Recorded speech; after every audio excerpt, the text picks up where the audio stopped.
I always want to like start over. So we're starting over. All right. We are doing a series for the liver and the heart a little bit at the same time. We're going to do a little mashup, but it won't feel so strange. We're going to start in wide knee child's pose.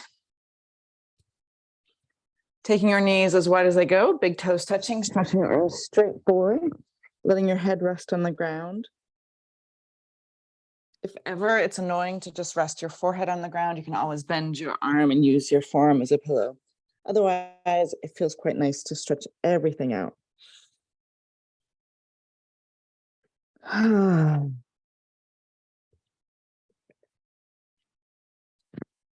So coming into your posture, settling in, softening in, and resolving to stay.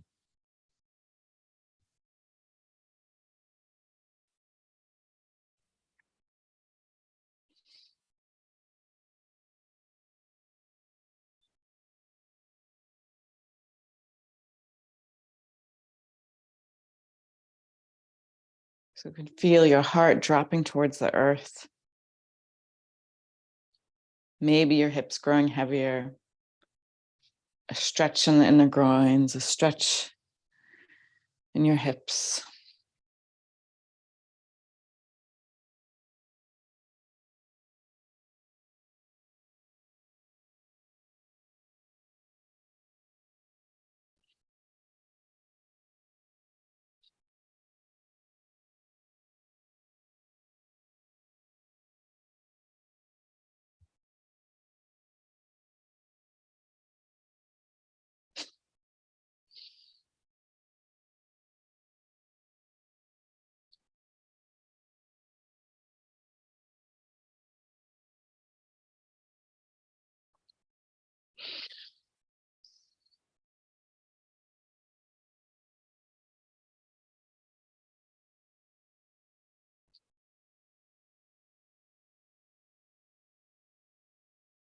Notice what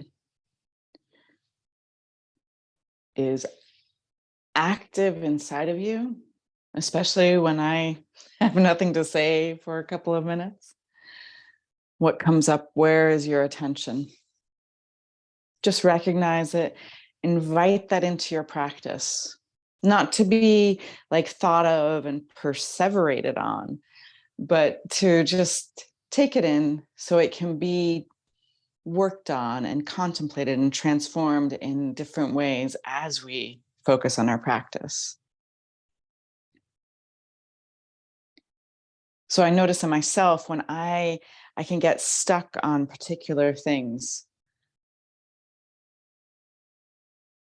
or when things are unresolved in my thinking or my feeling, they repeat in my head, they repeat in my inner dialogue and contemplation and curiosity. And so trying to just shut everything out, leave it outside of the yoga practice sounds nice, but it's not usually successful. So that's why I pull it closer to me, so that in my work, in my breathing, in my movements, it can be digested a little, it can be worked on a little bit.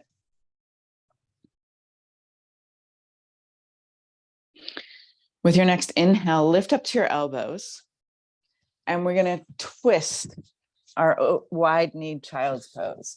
So take your right hand, thread it behind your left elbow, bring your right ear to the ground, using a pillow if you need to underneath your ear. And then you can even, if you'd like, stretch your left arm up, bend your elbow, and wrap it behind you. Maybe your fingers even find the inside of your right thigh. Take a full inhale. With your exhale, just sigh it out.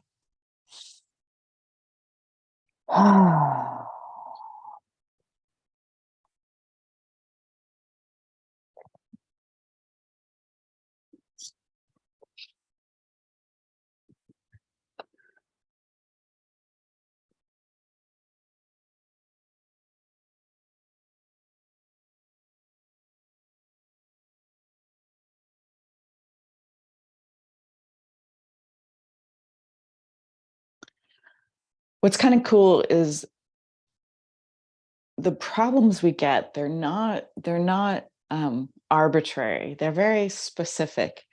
And so I've noticed in myself that, I get really provoked when things are unfair.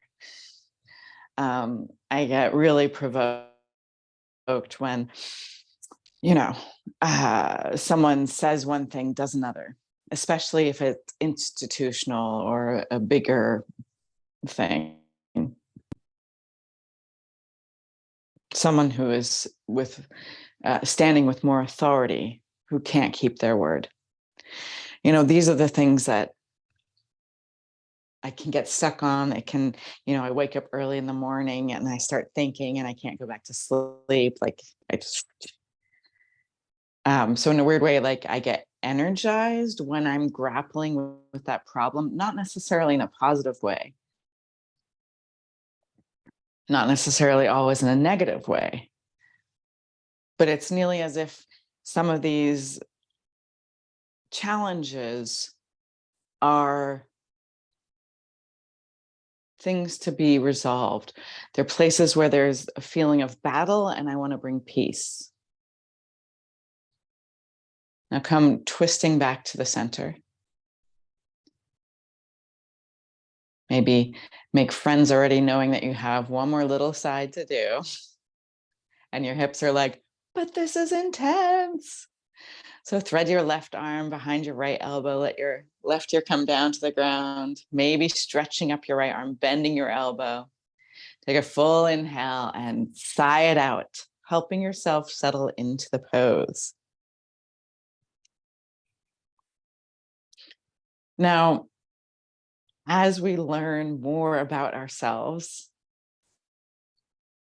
we discover, each one of us, most likely, I discover, we all have our idiosyncrasies. We all have the things that we get fixated on. And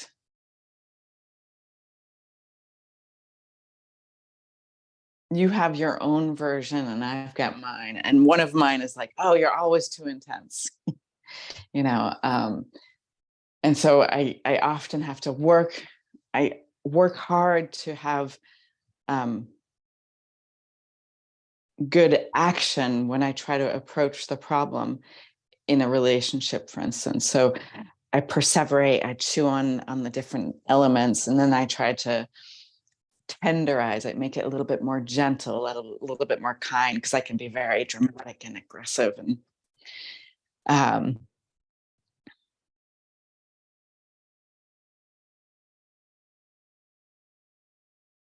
and you might find your challenges are similar to that, or maybe you have the challenge that you actually can be too gentle all the time, always making things nice, always trying to fix things for other people, adjusting yourself, and instead of expecting change in anything around you.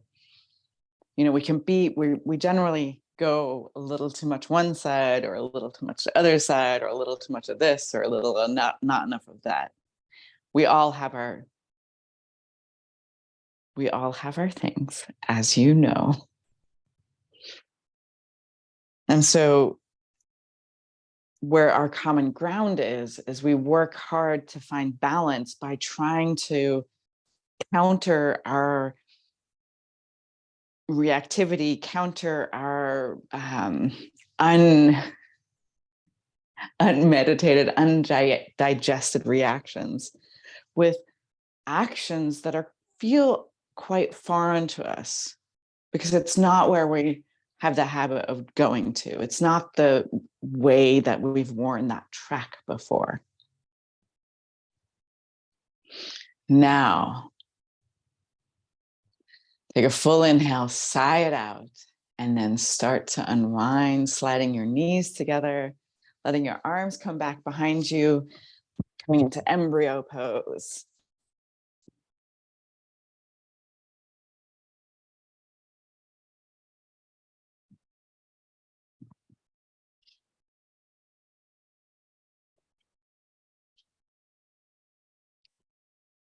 And then roll up. And we're going to come into saddle pose. So if you're able to sit in between your, no, if you're able to sit on your heels today, sit on your heels.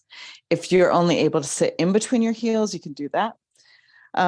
And if you do want to use a bolster, it's important in yin yoga that we're not just turning it into restorative yoga where we kind of cushion ourselves in from feeling anything.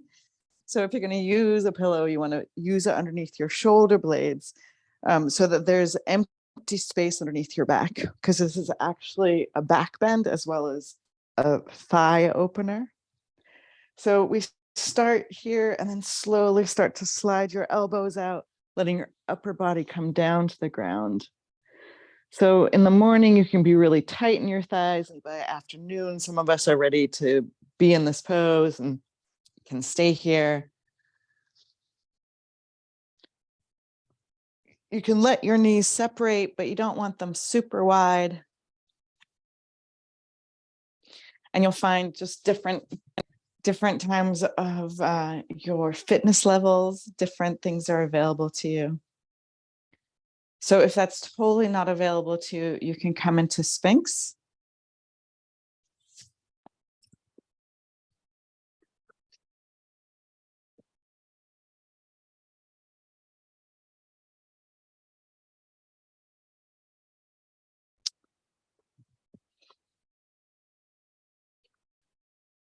And so today I was grappling with, something that I feel was an injustice, something where, one thing was said and then another thing was done. And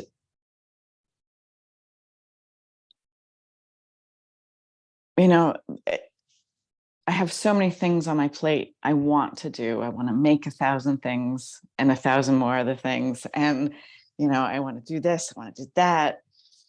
Yeah, like all of us, we have so many tasks we can do. I want to clean the house like 1,000 different ways. I want to, reorganize places, my cupboard, or update my website, all of these things that I really should be doing. And so I don't really want to spend time addressing this injustice and having to take my time to digest and craft it in a way that it can be kind, because it's communication with people I care about and want a continued relationship with. So there's a natural tendency for myself to not want to do it and avoid that action of confrontation, of communication. And I realized today that if I didn't take that outward action, the one that is going to leave me vulnerable, the one that's going to take time to do it well and kindly, effort, then if I don't do that outward task, I take action within myself. I decide oh, that thing was unfair. Therefore, I'm going to stack it on to the reasons why I don't see a promising future together with that party. Where instead of this outward action, I take this inner action, deciding this relational space by myself. And that's the place where the relation actually starts to pull apart already. That is the beginning of an exit route.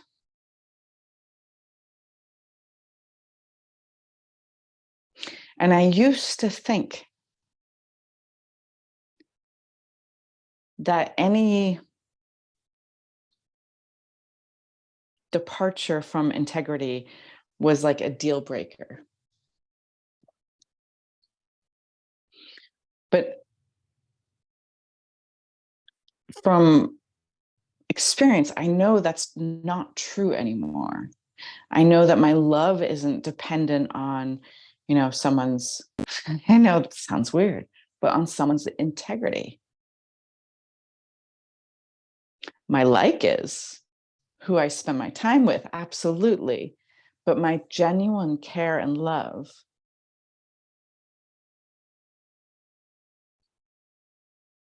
I slowly start to come up, one elbow at a time.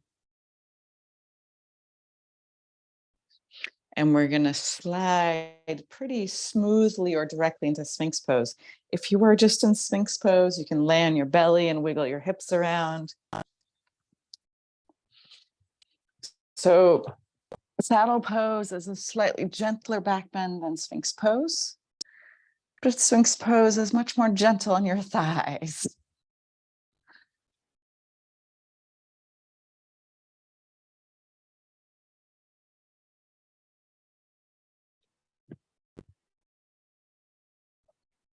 But the thing that really caught my attention today was just this revelation of when we don't take right action outwardly, the one that takes will and effort and time, then often we make this action inwardly that is actually also unfair. Because isn't it? I mean, it's so messed up that you feel like something's been unfair and then you don't act. And so you decide, you feel justified in deciding how the relationship is between the two of you by yourself. Unfair.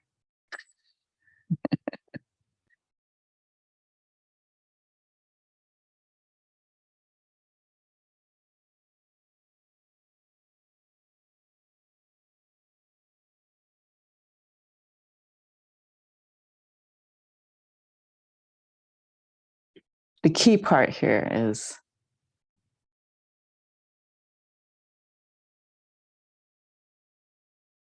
of course we have to contemplate things. We have to understand ourselves. A lot of times we actually don't understand sometimes what right action is until we make wrong action.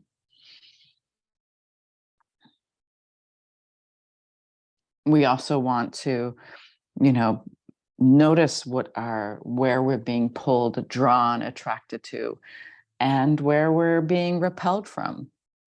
So either stay here in Sphinx or stretch your arms coming into whenever that pose is, seal. I was going to call it dolphin. A type of seal, actually a type of whale, technically. Great idea. Thanks, Sabine. Again, if it's too much for your back, you're always welcome to let it be a Sphinx.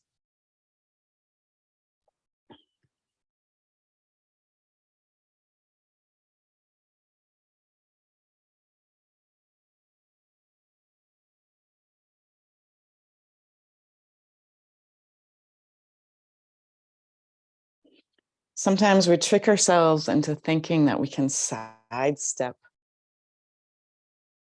our own work. And it just makes us, have to spend more lifetimes here so we can do our work. But it's always these moments, these little moments where you have the aha and you have the epiphany, and then you still have to follow through.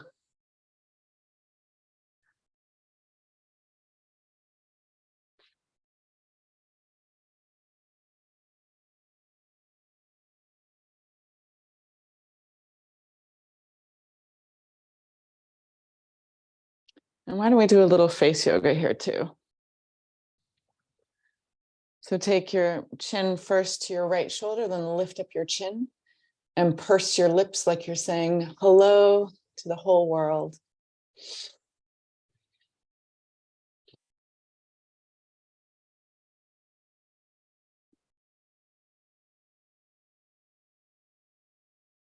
And then let your chin slide back to center. Take it to your other shoulder. Lift your chin, purse your lips. Kissing your love out to the whole other side of the world.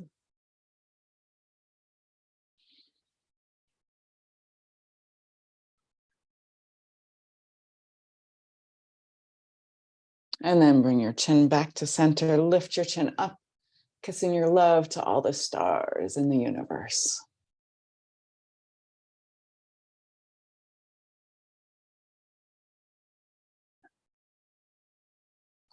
And then with your exhale, drop down to your elbows and thread your right arm behind your left elbow and roll yourself gently open.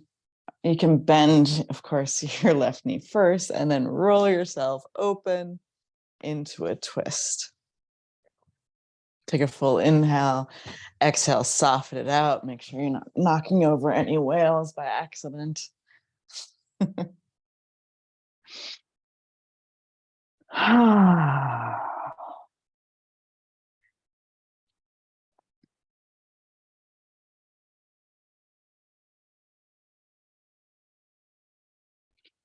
You know, it used to be that if you were on a spiritual path, like you'd go join a monastery or go be a monk up in the mountains in some cave, or, you know, you've made a very clear decision, like, I'm going to pursue spirituality and I have to go out there over here. And then I have to find a teacher or a guru out there. And now we're in this crazy time where it's actually our inner work that we're being called to do. And we can have amazing, inspiring teachers, but we still have to do the work. We still have to have this inner courage to look underneath the things that we pretend like we forgot. We still have to have the courage to put our willpower into this really subtle excavation into our own beingness.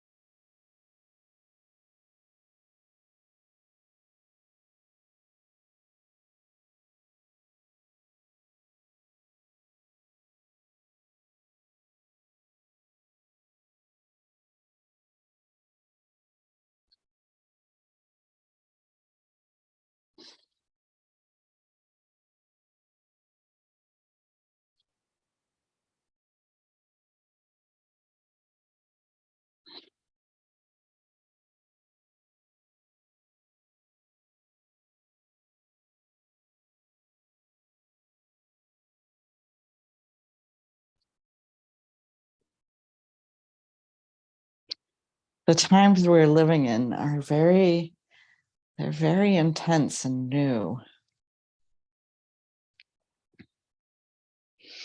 Take a full inhale, and with your exhale, start to roll back to center. Come back to your Sphinx as a transition. You can even wiggle your hips side to side, letting your ribs move a little bit.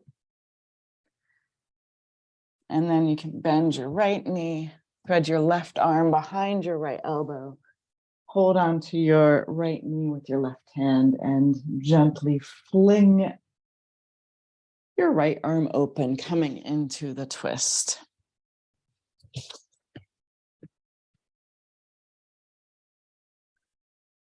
So just as it was that we could find a teacher or somebody outside of ourselves and go to some place outside of ourselves, up in these special places, it used to also be that the mysteries, this work that has been, you know, this legacy of the mysteries that you can trace all the way back in history, the mysteries that are connected not just to one people or one place, but connected through different epochs, through different even evolutions of the planet. it used to be that that was really high information and you had to earn a certain level of initiation before you could even learn about the mysteries. And now we're in a time where all these mysteries are open and everything is out there, which sounds wonderful and glorious, like a free open market. However, it's just as dangerous because when you have all of these spiritual truths out there, that's when they can be profane. That's when they can be messed with, distorted, and used for selfish means. And even, given to people who aren't ready to know them. That's not a snobbish perspective. It's more, we just think about it in our own lives, how we learn things gradually. We can't know everything that we know now all at once at like 13 or something, like in a flash, and then we knew it. It would be overwhelming and debilitating, crazy making.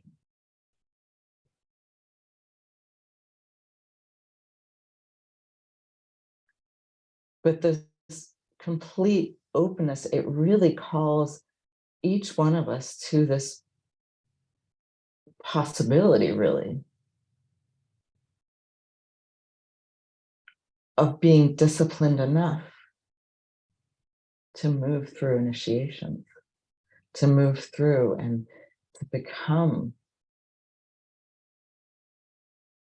the student and the teacher at the same time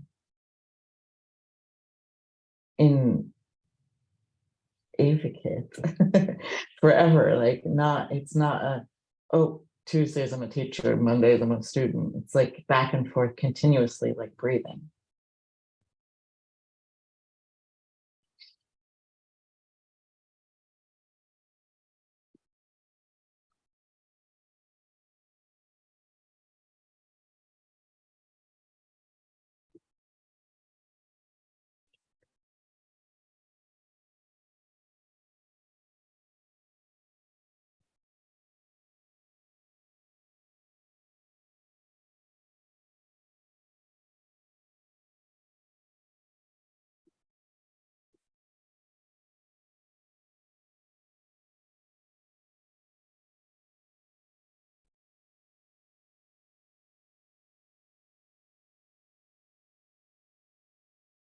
It's so cool that by strengthening ourselves enough so we can take right action, by being kind, we also benefit from it. When we don't step up to the task of confrontation, when we don't step up to the task of trying to right a wrong, we take it internally and build our biases, build our barriers.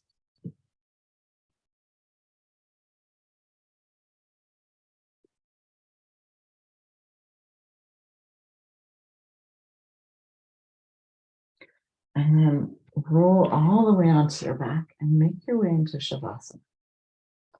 Let your feet be as wide as the yoga mat, toes falling out, palms open to receive, eyes closed, allowing your breath to return to its natural cadence and your attention to stay in the room, on the mat, in your body.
Your next inhale, wiggle your fingers and toes.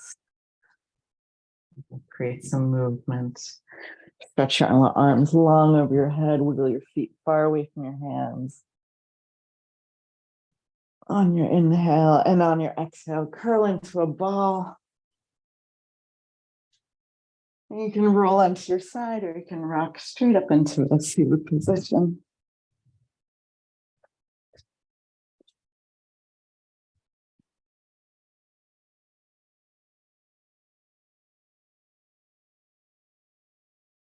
And then bring your hands to heart center. And let's close this time with an Anahata Mudra. So you're going to pull your fingers apart. Your pinkies and your thumbs are touching in the base of your hands. And you feel this openness that takes loving effort. With your eyes closed,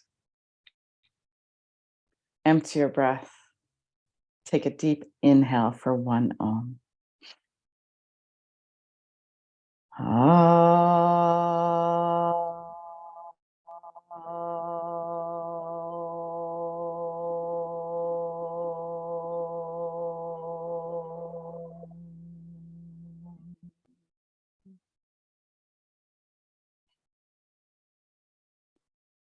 Bring your hands into your prayer up to your third eye. Invite the divine light. And as we bow forward together, we say, Namaste. So much love.